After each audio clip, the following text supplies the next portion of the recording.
সকলকে জয় যিশু। সকলকে স্বাগত এবং ধন্যবাদ জানিয়ে প্রভুর বাক্য নিয়ে চলে আসলাম আরও একটা সুন্দর দিনে। প্রত্যেকটা দিনের মতন আজকের এই সময় আমরা পেয়েছি, সেই জন্য ঈশ্বরকে ধন্যবাদ দিই যেন এই সময় আমরা সুন্দরভাবে প্রভুতে চলতে পারি। শুধুমাত্র এই সময়ের জন্য নয়, প্রত্যেকটা দিন যেন প্রভুতে আমরা সুন্দরভাবে এগোতে পারি। তো আমরা এটাই প্রার্থনা করি প্রভুর কাছে। আর আমি ধন্যবাদ দিতে চাই তোমাদের সবাইকে, যারা যারা প্রভুর বাক্য শোনার জন্য প্রত্যেকটা দিন উদ্গ্রীব হয়ে থাকো, আগ্রহী হয়ে থাকো। ঈশ্বর তোমাদের মধ্যে এই আগ্রহ, এই ইচ্ছা, এই উদ্দীপনা যে দিয়েছেন, সেই জন্য ঈশ্বরকে ধন্যবাদ দিই। তাকে জানার জন্য যে আমাদের ইচ্ছা, সেই ইচ্ছা যে ঈশ্বর আমাদেরকে দিয়েছেন, তা আমরা কখনো যেন অস্বীকার না করি। কেননা তাকে জানতেই পারতাম না যদি না তিনি আমাদেরকে তার কথা জানাতেন। তাকে আমরা বুঝতেই পারতাম না যদি না তিনি আমাদের কাছে আসতেন, যদি না তিনি আমাদেরকে মনোনীত না করতেন। তাই কোনো গর্ব করার কোনো জায়গা নেই, কোনো বিষয় কোনো রকমভাবে শ্লাঘা করার জায়গা নেই যে আমি অমুকের কাছে গিয়েছিলাম বলে প্রভুকে জানি, আমি এটা করেছিলাম বলে প্রভুকে জানি, আমি সেটা করেছিলাম বলে প্রভুকে জানি। একেবারের জন্য নয়। কেননা ঈশ্বর যদি মনোনীত না করতেন, আমরা প্রভু যিশুকে জানতে পারতাম না। ঈশ্বর যদি না চাইতেন, আমরা বৃদ্ধি পেতে পারতাম না।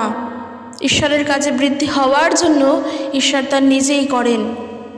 তাই সব সময় প্রভুর কাছে নত নম্র হয়ে নত মস্তকে আমরা যেন সত্যি স্বীকার করতে পারি যে প্রভু তুমি আছো বলে আমরা আছি। একেবারে তাই। তো প্রভুকে ধন্যবাদ দিই, আর তোমাদেরও সবাইকে ধন্যবাদ দিই যে তোমরা আমার সঙ্গে রয়েছো। শুরুর থেকে শেষ পর্যন্ত এইভাবে আমরা যেন প্রভুতে এগিয়ে চলতে পারি। তো বন্ধুরা, চলো আজকের ভিডিও শুরু করি। আজকের যে বিষয় নিয়ে আলোচনা করব, আজকের বিষয়টি একটু অন্যরকম। আজকের বিষয় হলো, আমরা জানি মসির 10 আজ্ঞার কথা। যাত্রা পুস্তক তার 20 অধ্যায় সেই 10 আজ্ঞার বিষয় বলা আছে। দেখো সেখানে 10টি আজ্ঞা কী কী আছে আমি একটিবার বলে দিতে চাই। তারপর আমি আজকের যে বিষয় নিয়ে বলবো তা হলো, এই 10 আজ্ঞার মধ্যে কোন আজ্ঞাটা এখন নতুন নিয়মের পর থেকে, অর্থাৎ প্রভু যিশুর পুনরুত্থানের পর থেকে কিংবা প্রভু যিশুর সময় থেকে, যখন কিনা নতুন নিয়ম শুরু হয়, যখন প্রভু যিশুর এখানে কাজকর্ম চলছে, এই পৃথিবীতে মিনিস্ট্রি সেবা কার্য চলছে, যখন প্রভু যিশু শিক্ষা দিচ্ছেন, সেই সময় থেকে এই 10 আজ্ঞার মধ্যে কোন আজ্ঞাটি আমাদের জন্য পালনীয় নয়, আমরা পালন করব না, ইভেন কেউই পালন করবে না। আজকের আমরা সেই বিষয় দেখব। তবে তার আগে আমি সেই 10টি আজ্ঞা প্রথমে বলে দিতে চাই, একবার মনে করিয়ে দিতে চাই যে কী কী আছে। যাত্রা পুস্তক তার 20 অধ্যায় 10টি আজ্ঞার বিষয় বলা আছে। তখন ঈশ্বর এই সব কথা বললেন। 2 পদে বলছে, আমি প্রভু তোমাদের ঈশ্বর, আমি তোমাদের মিশরের দাসত্ব থেকে মুক্ত করেছি, তাই তোমরা এই নির্দেশগুলি মানবে। সেই সময় যারা ছিল, মসির সঙ্গে যারা এসেছিলেন, যারা সেই কৃতদাসের মধ্যে ছিল, ভূমিদাস প্রথার মধ্যে ছিল, কৃতদাস হয়েছিল ফৌরান রাজার, মসি তো তাদেরকে মিশর দেশ থেকে উদ্ধার করে এনেছেন। তো তাদের উদ্দেশ্যে প্রভু ঈশ্বর তিনি বলছেন এরকম। দেখো এখানে বলে রাখি, মসি তাদেরকে উদ্ধার করে এনেছিলেন ঠিকই, কিন্তু মসিকে নির্দেশ কে দিয়েছিল? অবশ্যই প্রভু দিয়েছিলেন, সর্বশক্তিমান প্রভু ঈশ্বর। তিনি মসিকে নির্দেশ দিয়েছেন, মসিকে যা যা করতে বলেছিলেন মসি তাই তাই করেছিলেন। তো এখানে প্রভু তাই বলছেন, আমি তোমাদের ঈশ্বর, আমি মিশরের দাসত্ব থেকে তোমাদের মুক্ত করেছি, তাই তোমরা এই নির্দেশগুলি মানবে। কোন নির্দেশগুলি? এবার এই 10 আজ্ঞার বিষয় বলা আছে। তোমরা আমাকে ছাড়া আর কোনো দেবতার উপাসনা করবে না। খুবই ইম্পর্টেন্ট একটি আজ্ঞা। তোমরা আমাকে ছাড়া আর অন্য কোনো দেবতার উপাসনা করবে না। তবে দেখা যাচ্ছে যাত্রা পুস্তক 32 পদে গিয়ে তারা কিন্তু তাই করেছিল, প্রভুর আজ্ঞাকে অমান্য করেছিল। তারা সোনার বাছরের মূর্তি তৈরি করে তার উপাসনা করেছিল। 2 নম্বর বলছে কি, তোমরা অবশ্যই অন্য কোনো মূর্তি করবে না, যেগুলো আকাশের, ভূমির অথবা জলের নিচের কোনো প্রাণীর মতো দেখতে। কোনো মূর্তির উপাসনা বা সেবা করবে না। কারণ আমি প্রভু তোমাদের ঈশ্বর। যারা অন্য দেবতার উপাসনা করবে তাদের আমি ঘৃণা করি। আমার বিরুদ্ধে যারা পাপ করবে তারা আমার শত্রুতে পরিণত হবে এবং আমি তাদের শাস্তি দেব। আমি তাদের সন্তান সন্ততি এবং পরবর্তী প্রজন্মকেও শাস্তি দেব। কিন্তু যারা আমায় ভালোবাসবে ও আমার নির্দেশ মান্য করবে তাদের প্রতি আমি সর্বদা দয়ালু থাকব। আমি তাদের 1000 প্রজন্ম পর্যন্ত দয়া প্রদর্শন করব। ঈশ্বর দয়ালু, ঈশ্বর মোটেই নিষ্ঠুর নন। তিনি দয়ালু ঈশ্বর, তিনি দয়াময় ঈশ্বর, তিনি করুণাময় ঈশ্বর। আর তার করুণা, তার দয়া পেতে হলে তার আজ্ঞা পালন করে চলতে হবে, তার সেবা করতে হবে, কোনো মূর্তির নয়। কেননা তার আজ্ঞাতে সম্পূর্ণভাবে বলে দিচ্ছে যারা মূর্তি আরাধনা করে তাদেরকে আমি ঘৃণা করি, যারা দেবতাদের উপাসনা করে তাদের আমি ঘৃণা করি। কাজে ঈশ্বরের আজ্ঞা পালন করতে হবে। 3 নম্বর যেই আজ্ঞা তিনি দিচ্ছেন, তোমরা তোমাদের প্রভু ঈশ্বরের নাম অনর্থক ব্যবহার করবে না। যদি কেউ তা করে তাহলে সে দোষী এবং প্রভু তাকে নির্দোষ সাব্যস্ত করবেন না। 4 নম্বর যে আজ্ঞা তা হলো বিশ্রামের দিনটিকে বিশেষ দিন হিসেবে মনে রাখবে। সপ্তাহে 6 দিন কাজ করো, কিন্তু 7ম দিনটি হবে বিশ্রামের। সেখানে বলেছে কি, কেউ যেন কোনো রকমের কাজ না করে। বলছে তুমি নও, অথবা তোমার ছেলেরা, মেয়েরা, তোমার স্ত্রী, তোমার কৃত দাস দাসীরা, কেউ যেন কোনো রকমের কাজ না করে। এমনকি তোমাদের গৃহপালিত পশু এবং শহরে বাস করা বিদেশিরাও বিশ্রাম দিনে যেন কোনো কাজ না করে। কারণ পৃথিবী, আকাশ, বাতাস, গাছপালা সব কিছু সৃষ্টির পর ঈশ্বর এই 7ম দিনে বিশ্রাম নিয়েছিলেন। আর সেই জন্য এই দিনকে বিশ্রাম দিন হিসেবে পালন করি আমরা সেই দিন প্রভুর উপাসনা করি। কারণ তার সৃষ্টি সত্যি অপূর্ব, তার সৃষ্টি সত্যি সুন্দর। তাই সেই 7ম দিনে যেন কেউ কোনো কাজ না করে। তো এর পরের যে আজ্ঞা, তুমি অবশ্যই তোমার পিতামাতাকে সম্মান করবে, তাহলে তোমরা তোমাদের দেশে দীর্ঘ জীবনযাপন করবে, যেটা প্রভু ঈশ্বর তোমাদের দিচ্ছেন। তারপরের আজ্ঞা, কাউকে হত্যা করো না, ব্যভিচার করো না, চুরি করো না, অন্যদের সম্বন্ধে মিথ্যা বলো না, তোমাদের প্রতিবেশীদের ঘরবাড়ির প্রতি লোভ করো না, তার স্ত্রীকে ভোগ করতে চেও না, দাস দাসী, গবাদি পশু অথবা যারা যারা আছে কাউকে আত্মসাৎ করতে চেও না, অন্যদের কোনো কিছুর প্রতি লোভ করো না। তো আমরা 10 আজ্ঞার বিষয় শিখলাম। প্রথম আজ্ঞা আমরা যেটা দেখলাম, যাত্রা পুস্তক 20 অধ্যায়, সেখানে রয়েছে প্রথম আজ্ঞা, ঈশ্বর বলছেন আমাকে ছাড়া আর অন্য কোনো দেবতার উপাসনা করবে না। দ্বিতীয় আজ্ঞা, তোমরা অবশ্যই অন্য কোনো মূর্তি গড়বে না, যেগুলো কিনা আকাশের, ভূমির অথবা জলের নিচের কোনো প্রাণীর মতো দেখতে, কারোর মূর্তি গড়বে না। 3 নম্বর কি, তোমরা তোমাদের প্রভু ঈশ্বরের নাম অনর্থক ব্যবহার করবে না। 4 নম্বর কি, বিশ্রামের দিনটিকে বিশেষ দিন হিসেবে রাখবে। সেই বিশ্রামের দিনে যেন কোনো রকমের কাজ আমরা না করি, কারণ এই দিন আমাদেরকে কি বলছে, বিশ্রামের দিন হিসেবে বলছে। 5 নম্বর কি, তুমি অবশ্যই পিতামাতাকে সম্মান করবে। 6 নম্বর, কাউকে হত্যা করো না। 7 নম্বর, ব্যভিচার করো না। 8 নম্বর, চুরি করো না। 9 আজ্ঞা, অন্যদের সম্বন্ধে মিথ্যা বলো না। আর 10 আজ্ঞায় বলছে তোমাদের প্রতিবেশীদের প্রতি লোভ করো না, অর্থাৎ কারোরই যেন কোনো কিছুর প্রতি লোভ না করি।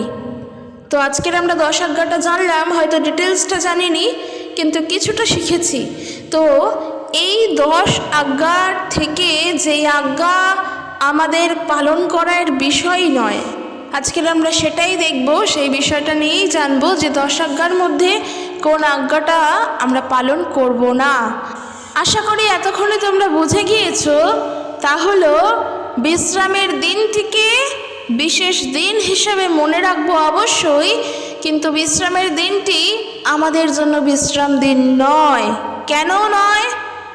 যদি এবার আমরা নূতন নিয়মে ফিরে আসি, যেহেতু আমি বললাম যে এটা পুরাতনের সময়ের কথা, তবে নূতন নিয়মে এসে প্রভু যিশুর সময়কালে এই বিষয়ে আমাদেরকে জানতে হবে।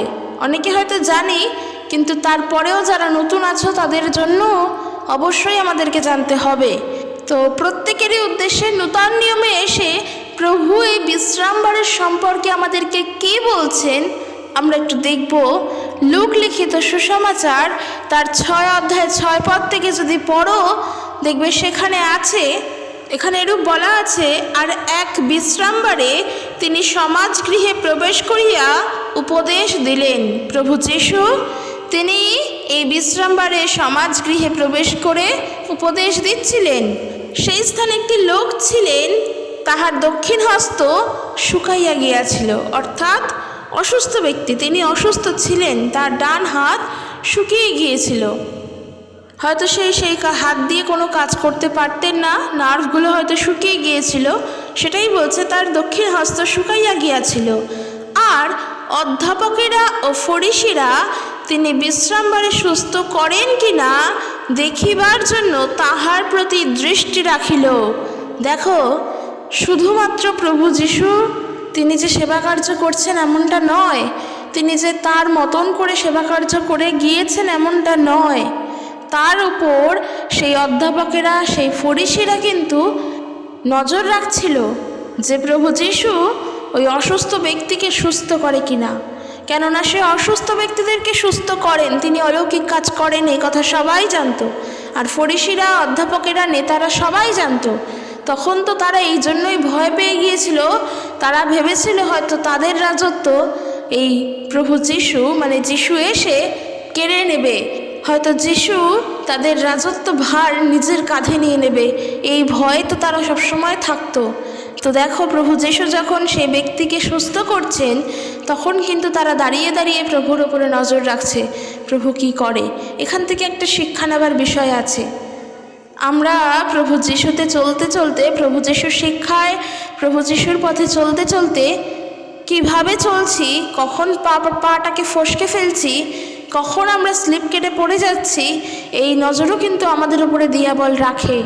শুধুমাত্র যে ঈশ্বর আমাদেরকে নজর রাখছেন এমনটা নয়, একই রকমভাবে দিয়াবলও আমাদের উপরে নজর রাখছে, দিয়াবলও আমাদের পেছনে পেছনেই চলছে। যখন আমরা ঈশ্বরের পথে চলার চেষ্টা করি, যখন প্রভুর দিকে ধ্যান দেওয়ার চেষ্টা করি, তখন সবথেকে বেশিভাবে দিয়াবল আমাদের উপরে নজর রাখে। কিন্তু যখন সে দেখে যে আমরা প্রভুতেই চলছি, প্রভুর বাক্যকেই স্মরণ করে চলছি, প্রভুর বাক্যকেই মনে আনছি, তখন দিয়াবল হাঁপিয়ে গিয়ে বা দিয়াবল ভয় পেয়ে যাই বলো না কেন, সে আর আমাদের কাছে আসতে পারে না। কিন্তু তার নজর কিন্তু আমাদের উপরে থাকে। ঠিক যদি আমরা সেই সময় প্রভুর বাক্য থেকে একটু সরে যাই, স্লিপ কেটে যাই, ঠিক তখন দিয়াবল আমাদের উপরে কাজ করে। সেই জন্য প্রভুতে চলতে হবে অতি সাবধানে, কেননা দিয়াবল সব সময় নজর রাখছে। তার চোখকে এড়িয়েও কোনো কাজ আমরা করছি না, তার চোখেও সব ধরা পড়ছে। আমরা কিভাবে চলছি সেটা তার নজরে। যেমনটা দেখো, প্রভু যীশু তিনি অসুস্থকে সুস্থ করবেন, এটা তো কোনো পাপ কাজ নয়, এটা কোনো ভুল কাজ নয়, বরং এটা ভালো কাজ, মানুষের সেবা করা। ঈশ্বর তো আমাদের ভালোই চান, যেন সেই মানুষটিও ঈশ্বরকে জানতে পারে, সুস্থ হয়, অবশ্যই এটা ভালো কাজ। কিন্তু সেই সময়ের ফরিসিরা তারা এমনই মানুষ যে প্রভু যীশুর প্রতি নোটিস করছে প্রভু যীশু কী করেন সেই সময়। তারা ওই মানুষটিকে সুস্থও করেনি, তারা ওই মানুষটিকে সাহায্যও হয়তো করেনি, কিন্তু তারপরেও যখন প্রভু তার কাছে গিয়ে তাকে সুস্থ করতে যাচ্ছেন তখন যিশুর প্রতি তারা দৃষ্টি রাখছে। সত্যি প্রভু যীশু একটি উদাহরণ দিয়েছিল তাদের প্রতি যে তোমরা 10 আজ্ঞার একটি আজ্ঞা যে তোমরা পিতামাতাকে সম্মান করো, এই আজ্ঞাটাই তোমরা জানো, কিন্তু তোমরা তা না করে তোমাদের যেটা পিতামাতাকে দেওয়ার জন্য আগে দরকার তা ঈশ্বরের কাছে নিয়ে আসো, তা ঈশ্বরকে দাও। আর যখন বাবা মা জিজ্ঞাসা করে তখন বাবা মাকে উত্তর দাও, কি উত্তর দাও? যে আমরা ঈশ্বরকে দেব, ঈশ্বরকে দেওয়াটা আমাদের প্রয়োজন। আর ওই বাবা মা দুঃখে থাকে, কষ্টে থাকে। ইহুদিদের উদ্দেশ্যে প্রভু যে সে কথা বলেছেন, তারা কি জানে না যে 10 আজ্ঞা কি? তার মধ্যে তো একটি আজ্ঞা রয়েছে পিতামাতাকে সম্মান করো, যেটা এক্ষুনি আমি বললাম। তারা সঠিক জায়গায় ঈশ্বরের বাক্যকে সঠিকভাবে ব্যবহার করতে পারতো না। অথচ দেখো এই বিশ্রামবারের ক্ষেত্রে তারা কত কথা এরপর দেখো বলবে, আর অধ্যাপকেরা ও ফরিসিরা তিনি বিশ্রামবারের সুস্থ করেন কিনা, প্রভু সুস্থ করেন কিনা তা দেখিবার জন্য তাহার প্রতি দৃষ্টি রাখিল, যেন তাহার নামে দোষারোপ করিবার সূত্র পায়। মূর্খের মতো কাজ, অযথাই অনর্থক কাজ করে বেড়াতো ওরা। প্রভু যিশুর নামে যেন দোষ খুঁজে পায়, তার জন্য যিশুর প্রতি দৃষ্টি রাখছে। ওই যে বললাম, যিশুতে চলতে চলতে দিয়াবলক সূত্র খোঁজে কিভাবে আমরা ভুল করব, তার ফলে যিশুর নামের 1 সেকেন্ডের জন্য হলেও নিন্দা হয়। সত্যি আমরা যদি এখনও সেই পাপ করি, সত্যি প্রভুর কাছে অনুতপ্ত হৃদয় নিয়ে আসি যে প্রভু তুমি ওই ভুলগুলো আমার ক্ষমা করো, আমি যেন আর কোনো রকমভাবে ওই ভুল না করি। আমরা প্রভুর কাছে অনুতপ্ত হই এবং এই অঙ্গীকার করি যে আমরা আর ভুল করব না, একেবারে তাই। তো দেখো, তারা যিশুর দোষ খুঁজে বেড়াচ্ছে। যেহেতু প্রভু পবিত্র, তার কোনো দোষ পায়নি, কোনো রকমের কোনো নিখুঁত, একেবারে নিখুঁত কোনো রকমের ত্রুটি নেই প্রভু যিশুর। সেই জন্য তারা সূত্র খুঁজে বেড়াচ্ছে কিভাবে প্রভুর থেকে তারা দোষ বার করে আনবে। প্রভু এতই পবিত্র ছিলেন, এইরকম অনিন্দনীয় হয়ে আমাদেরকেও খ্রিস্টতে চলতে বলছে যেন কেউ কোনো দোষ না পায়। মানুষ কিন্তু সূত্র খোঁজে, আর ওরাও তাই করছিল, কিন্তু তিনি তাহাদের চিন্তা জ্ঞাত ছিলেন। তিনি ঈশ্বর, তিনি অন্তর্যামী, তিনি মানুষের মনকে পড়তে পারেন। প্রভু যিশু কিন্তু তাদের বিষয়টা বুঝে গিয়েছিলেন। প্রভু যিশু বুঝে গিয়েছিলেন যে তারা কি চিন্তা করছে, তারা কি ভাবছে, সেটা প্রভু জানেন। আর সেই শুষ্ক হস্ত ব্যক্তিকে তিনি কহিলেন, উঠো আর মাঝখানে দাঁড়াও। অর্থাৎ তিনি কিন্তু সুস্থ করলেন। আর তাহাতে সে উঠিয়া দাঁড়াইল। পরে যিশু তাহাদিগকে কহিলেন, তোমাদিগকে জিজ্ঞাসা করি, বিশ্রামবারের কি করা বিদেহ? প্রভু বলছেন যে তোমাদেরকে আমি জিজ্ঞেস করি, বিশ্রামবারে কোন কাজটা করা ভালো? ভালো কাজ করা ভালো নাকি মন্দ কাজ করা ভালো? প্রাণ রক্ষা ভালো নাকি নাশ করা ভালো? পরে তিনি চারিদিকে তাহাদের সকলের প্রতি দৃষ্টি করিয়া সেই লোকটিকে বলিলেন, তোমার হাত বাড়াইয়া দাও। সে তাহা করিল, আর তাহার হাত সুস্থ হইল। কিন্তু তাহারা উন্মত্ততায় পূর্ণ হইল, আর যিশুর প্রতি কি করিবে তাহাই পরস্পর বলাবলি করিতে লাগিল। কিছু কিছু ব্যক্তিজন এমন থাকেন যারা একে অপরের দোষ খুঁজে বেড়ায়, অন্যের দোষ ধরে বেড়ায়। প্রভু যখন ওই অসুস্থ ব্যক্তিকে সুস্থ করলেন, তারা কিন্তু সমস্তটা দেখলো। আর যখন প্রভু সেখান থেকে সরে গেল, তারপর প্রভুর বিরুদ্ধে কিভাবে কি করা যায় এই নিয়ে তারা আলোচনা করতে শুরু করে দিল। কিন্তু তার আগে যে প্রভু তাদেরকে দুটো প্রশ্ন করে গেল, সেই প্রশ্ন নিয়ে কিন্তু তারা একেবারের জন্য ভাবনা চিন্তা করলো না। প্রশ্ন দুটো কী ছিল? যে এই বিশ্রামবারে তোমরা কি মনে করো কোনটা করা ভালো? ভালো কাজ করা ভালো নাকি মন্দ কাজ করা ভালো? কারোর প্রাণ দেওয়া ভালো নাকি কারোর প্রাণ নেওয়া ভালো? এই প্রশ্নগুলো নিয়ে কিন্তু তারা ভাবলো না একবারের জন্য। আমরা যদি আরও দেখি বিশ্রামবারের ব্যাপারটা নিয়েই লুক তার 14 অধ্যায়, সেখানে দেখো, সেখানে এরূপ আছে, এক বিশ্রামবারে যিশু ফরিসিদের একজন নেতৃস্থানীয় লোকের বাড়িতে নিমন্ত্রণ খেতে গেলেন। সেখানে সমবেত লোকেরা যিশুর প্রতি লক্ষ্য রাখছিল। যিশুর সামনে একটি লোক ছিল যে উদরী রোগে ভুগছিল, অর্থাৎ পেটের রোগে। যিশু তখন ব্যবস্থার শিক্ষক ও ফরিসিদের লক্ষ্য করে জিজ্ঞাসা করলেন, বিশ্রামবারে কাউকে সুস্থ করা কি বিধিসম্মত? কিন্তু তারা সকলে চুপ করে রইল। তখন যিশু সেই অসুস্থ লোকটিকে ধরে তাকে সুস্থ করলেন, পরে বিদায় নিলেন। এরপর তিনি তাদের দিকে লক্ষ্য করে বললেন, তোমাদের মধ্যে কারোর সন্তান বা গরু যদি বিশ্রামবারে কুয়োয় পড়ে যায়, তাহলে কি তোমরা সঙ্গে সঙ্গে তখন সেখান থেকে তাকে টেনে তুলবে না? তারা কেউ এই কথার জবাব দিতে পারল না। পারবে কি করে? লজিক দিয়ে কথা বললে, সত্য কথা বললে তার জবাব দেওয়ার মতন মানুষের মুখ থাকে না যখন সত্য কথা বলা হয়, যখন যুক্তিসম্মত কথা বলা হয়। আর প্রভু কিন্তু সবসময় এটাই করতেন। একেবারে তাই, তারা বিশ্রামবার পালন করছে, সেই যে 10 আজ্ঞা অনুযায়ী, যেটা বিধিসম্মত, যে বিশ্রামবারে যেন আমরা কেউ কোনো কাজ না করি, সেই বিশ্রামবার পালন করছে। তাই জন্য তারা বলছে যে কিচ্ছু কাজ করা যাবে না। তারা লক্ষ্য রাখছে প্রভু কি করে, প্রভু আদৌ বিশ্রামবার পালন করছে কিনা, প্রভু আদৌ বিশ্রামবারে কোনো কাজ করছে কিনা। তারা প্রভুর বিরুদ্ধে দোষ খুঁজে বেড়াচ্ছে। অথচ দেখো প্রভু কি করলেন, দুজন অসুস্থ ব্যক্তিকে সুস্থ করলেন। বিশ্রামবার পালন যেন আমরা না করি, এর অর্থ এইটা নয় যে আমরা রবিবার করে উপাসনায় যাব না। না, প্রভু যিশুর আরাধনার জন্যই আমরা রবিবারে প্রত্যেকে মিলে একত্রিত হব, মণ্ডলীতে যাব, প্রভুর উদ্দেশ্যে আরাধনা করব। কেননা মানব পুত্রই বিশ্রামবারের প্রভু, সেই জন্য তার উপাসনা আমাদের কর্তব্য, আমরা করব। কিন্তু যেটা পালন করতে হবে, যেটা প্রভু যিশু বলছেন মার্ক লিখিত সুসমাচার তার 2:27 যিশু তাদের আরও বললেন, মানুষের জন্যই বিশ্রামবারের সৃষ্টি হয়েছে, কিন্তু বিশ্রামবারের জন্য মানুষ সৃষ্টি হয়নি। তাই মানবপুত্র বিশ্রামবারেরও প্রভু। বোঝার চেষ্টা করো, নিয়ম পালন করার জন্য আমরা সৃষ্টি হইনি, আমাদের জন্যই কিন্তু নিয়ম সৃষ্টি হয়েছে যেন আমরা তা পালন করি। কিন্তু ওইটা আগে সৃষ্টি হয়েছে, ওই নিয়মটা আগে এসেছে, আর ওটা পালন করার জন্যই আমরা সৃষ্টি হয়েছি এমনটা নয়। কিন্তু এই যে বিশ্রামবার, সেই দিন আমরা প্রভুর আরাধনা করব, প্রভুর সেবা করব। কখন করব?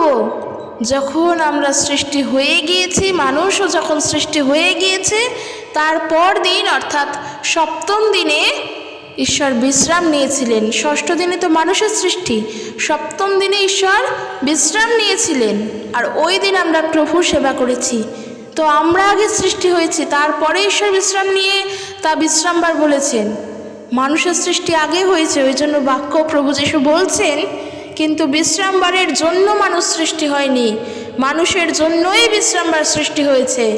আমাদের আগে সৃষ্টি হয়েছে, তারপর বিশ্রামবার হয়েছে। অর্থাৎ প্রভু সব কিছুকে সৃষ্টি করেন, শেষে বিশ্রাম নিয়েছিলেন যেন আমরা ওই দিন তার উপাসনা করতে পারি।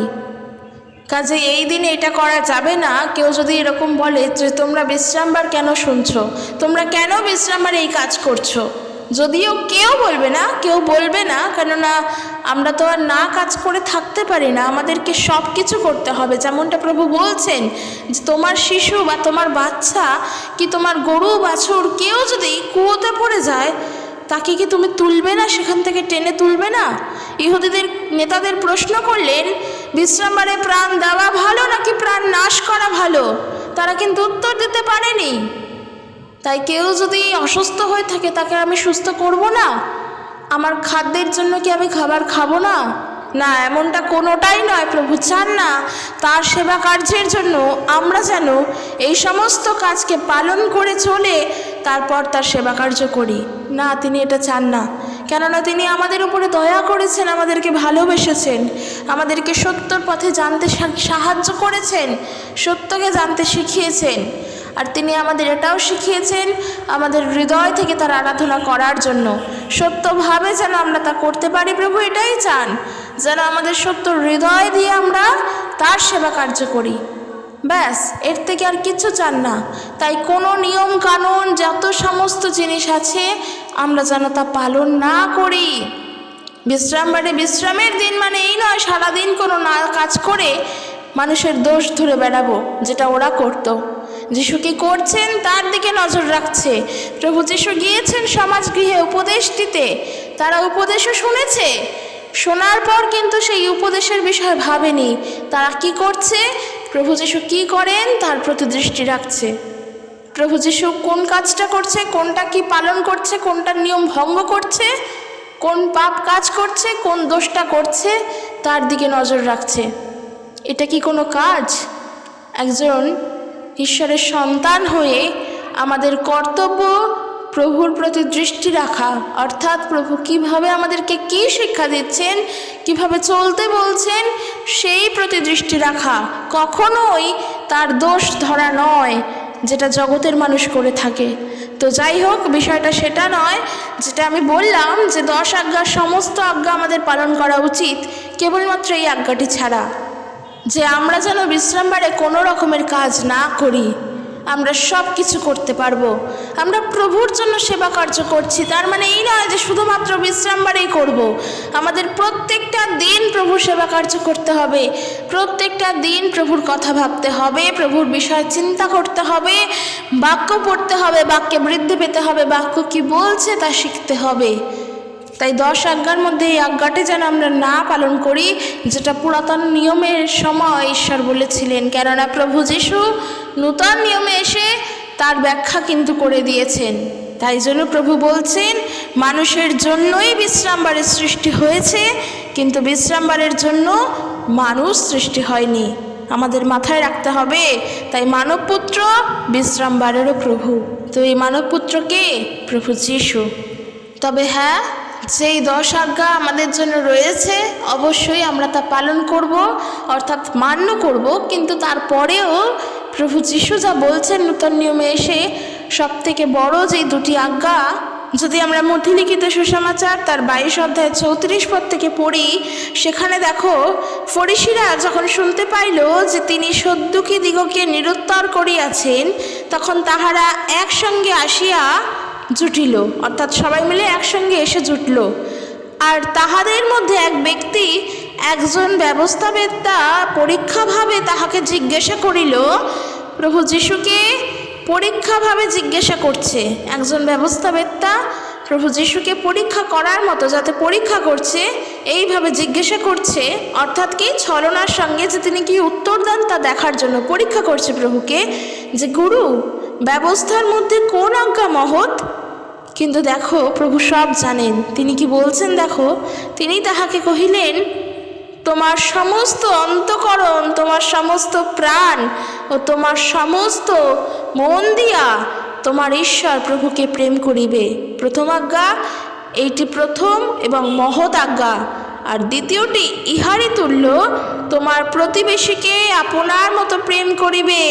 এই 2টি আজ্ঞাতেই সমস্ত ব্যবস্থা ও ভাববাদী গ্রন্থও ঝুলিতেছে। সমস্ত ব্যবস্থা, সমস্ত নিয়ম আর ভাববাদী গ্রন্থগুলো এই 2টি আজ্ঞার উপরে ঝুলছে। আর তারা এসে যিশুকে পরীক্ষা করছে। তাই জন্য সর্বপ্রথম মানুষের কাছে যখন আমরা যাব, দেখো একটু বোঝার চেষ্টা করো, মানুষের কাছে যখন যিশুর প্রচারের জন্য যাব, গিয়েই যদি বলি যে তুমি তোমার এই ঈশ্বরকে পরিত্যাগ করো যাকে তুমি আরাধনা করছো, ওটা মূর্তির ঈশ্বর, ওটা দেবদেবীর ঈশ্বর, একটা অজানা মানুষ, সে কিছু জানেই না, তার কাছে গিয়ে তার বাড়িতে যখন আমি দেবদেবীকে দেখছি, তাকে গিয়ে যদি আগে এটাই বলে বসি, সে থোড়ি প্রভুকে গ্রহণ করবে? সে প্রভুর সুসমাচার গ্রহণ করতে চাইবে না, শুনতে চাইবে? কারণ সে তাকে বিশ্বাস করে, তার আরাধনা করছে, তাকে বলবো, তাকে ধীরে ধীরে বলবো, তাকে বোঝানোর চেষ্টা করব। কিন্তু তার মানে তো এই নয় তার বাড়িতে সুসমাচার দিতে গিয়ে আগেই বলে দেব যে তুমি এই দেবদেবীদেরকে বাইরে বার করে দাও, ওরা ঈশ্বর নয়, ওদেরকে আরাধনা করতে নেই, ওদের উপাসনা করতে নেই, কখনো না। তো তখন আমরা কি করব? তাদের বাড়িতে গিয়ে প্রভুর বিষয় বলবো। প্রভু যিশু বলছেন যে সমস্ত অন্তঃকরণ মন দিয়ে ঈশ্বরের সেবা করো, তুমি তোমার ঈশ্বরকে প্রভু বলে প্রেম করিবে আর নিজের প্রতিবেশীকে প্রেম করিবে নিজের মতো করে। এই কথাগুলো বলবো, কেননা মানুষ তখন বুঝবে যে না সত্যই ঈশ্বর তো আমাদের অন্তঃকরণ চাইছে, ঈশ্বর তো আমাদের মন চায়। মানুষ এটা জানে, এই সত্য মানুষ জানে, খালি তারা সত্যের পথ পায় না। তো মানুষ যখন এটা শুনবে যে না প্রভু যিশু তো এই কথাই বলছেন, তাহলে প্রভুকে বিশ্বাস করা যায়, প্রভুকে গ্রহণ করা যায়। প্রভু যখন বলছেন আপনার প্রতিবেশীকে আপনার নিজের মতন করে প্রেম করো, সত্যিই তো আমরা আমাদের প্রতিবেশীকে তো ভালোবাসি, আমরা প্রত্যেকে আমাদের প্রতিবেশীকে ভালোবাসি। তখন যখন অচেনা মানুষ যখন শুনবে এই কথা, তখন প্রভুর প্রতি তারা বিশ্বাস করবে। আমরা এইভাবে তাদেরকে প্রভুর কথা বলবো। কিন্তু হঠাৎ করে গিয়েই যদি বলি তোমার বাড়িতে যে সমস্ত দেবদেবীদের মূর্তি আছে তা তুমি ফেলে দাও, তা তুমি আগুনে পুড়িয়ে দাও, তুমি ছিঁড়ে ফেলো, তাদেরকে বাড়ি থেকে বার করে দাও, সে কি প্রভু যিশুর কথা তখন শুনতে চাইবে? কোনো রকমভাবে চাইবে না। তাই জন্য আজ্ঞা আমরা পালন করব, কিন্তু সঠিক জায়গায় যেন ব্যবহার করি। তবে হ্যাঁ, প্রত্যেক বিশ্বাসীদের জন্য বলা যে 10 আজ্ঞার মধ্যে প্রথম যে 2টি আজ্ঞা দিয়েছেন, যে আমরা যেন আর অন্য কোনো দেবদেবীর মূর্তি তৈরি না করি, যেটা কিনা আকাশের কোনো প্রাণীর মতো দেখতে, কোনো পৃথিবীর প্রাণীর মতো দেখতে, কোনো সমুদ্রের নিচের প্রাণীর মতো দেখতে, অথবা ঈশ্বরকে ছেড়ে যেন অন্য দেবতাদের উপাসনা না করি। এই দুটো তো আমাদের অবশ্যই পালন করা উচিত। কেননা এটা জেনে রাখো, এই যেটা বলছে প্রথম আজ্ঞায় প্রভু, যে তোমার সমস্ত অন্তঃকরণ, তোমার সমস্ত প্রাণ ও তোমার সমস্ত মন দিয়া তোমার ঈশ্বর প্রভুকে প্রেম করিবে। ঈশ্বর আমাদের অন্তঃকরণ চান। কোনো দেবদেবীর মধ্যে ঈশ্বর নেই। আমরা তার কাছে হাত জোড় করে বসে যদি বলি যে আমাদের বিশ্বাস এতটাই গভীর যে আমাদের বিশ্বাসে একটা পাথরও ঈশ্বর হয়, এই কথাটা যেন না বলি। কেননা এরকমভাবে ঈশ্বরকে কোনো কিছুর মধ্যে আটকে রাখা যায় না। ঈশ্বর আমাদের অন্তরে থাকেন। ঈশ্বর হলেন আত্মা, আমাদের অন্তরে তিনি থাকেন। আমরা আমাদের অন্তর দিয়ে তার সেবা করব। কখনোই কোনো মূর্তির মধ্যে ঈশ্বর থাকে না।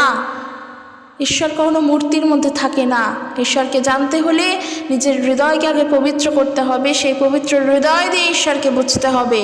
তাই আমরা যেন কোনো রকমভাবে কোনো দেবদেবীর মূর্তি তৈরি না করি, আর সেই মূর্তির যেন উপাসনা না করি। কেননা বাক্য স্পষ্টই বলে দিচ্ছে যে কি, যারা মূর্তির উপাসনা করে, ঈশ্বর বলছেন আমি তাদেরকে ঘৃণা করি। আর যারা প্রভুর আজ্ঞা পালন করে চলে, ঈশ্বর তাদেরকে প্রজন্মকে আজন্ম ধরে তার বংশ পরম্পরায় তার প্রজন্মকে তিনি দয়া করেন, তিনি আশীর্বাদ করেন। তো তোমার জেনারেশন পুরুষে পুরুষে ঈশ্বরের আশীর্বাদ যেন থাকতে পারে, আমরা তার জন্য ঈশ্বরের আজ্ঞাবহ হব, যে তার আজ্ঞা আমরা পালন করব। আর আমাদের প্রতি তিনি শুধু আশীর্বাদ যে করবেন এমনটা নয়, তিনি আমার সম্পূর্ণ পুরুষকে, আমাদের বংশ পরম্পরাকে আশীর্বাদ করবেন। আর তার জন্য প্রার্থনা করাটা, ঈশ্বরের প্রতি নিজেকে তৈরি করা, প্রভুর প্রতি চলা, প্রভুর উপরে আস্থা রাখা, নির্ভর করাটা এবং প্রভুর আজ্ঞা পালন করে চলাটাই আমাদের কর্তব্য। তবে আজকের যেটা বললাম বিশ্রামবারের বিষয়, আমাদের মাথায় রাখতে হবে যেন এই আজ্ঞাটা আমরা পালন না করি। কেননা বিশ্রামবার সৃষ্টি হয়েছে আমাদের জন্য, আমরা বিশ্রামবারের জন্য সৃষ্টি হইনি যে আমাদের ওটা করতেই হবে। তো অবশ্যই আমরা প্রভু যিশুর বিষয় দেখছি, কেননা আমরা এখন নূতন নিয়মে রয়েছি। আমাদের কোনো পুরাতন নিয়মের মধ্যে আমরা আবদ্ধ নই।